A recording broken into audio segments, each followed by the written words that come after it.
Madam വാങ്ങിയിട്ട് കൊടുത്തോ പറഞ്ഞു മാനേജ് പറ. മേഡം വാങ്ങിയിട്ട് കൊടുത്തോ? മാഡം വാങ്ങിയിട്ട് മോൾക്ക് കൊടുത്തോ? അതുപോലെ പ്രസന്റ് ആയിട്ട് പറഞ്ഞോ, റൈറ്റ് ആയിട്ട് പറഞ്ഞോ. ആക്ഷൻ. മേഡം വാങ്ങിയിട്ട് കൊടുത്തോ? റിയാക്ഷൻ. എന്റെ വ്യക്തമായിട്ട് പറ.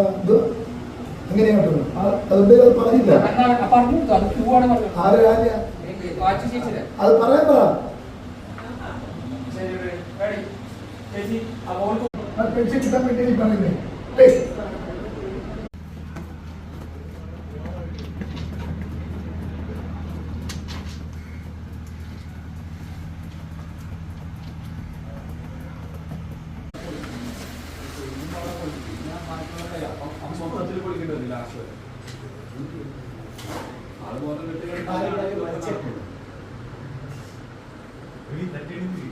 ഞാനത് ഉറങ്ങി തന്നെ കിടക്കണം.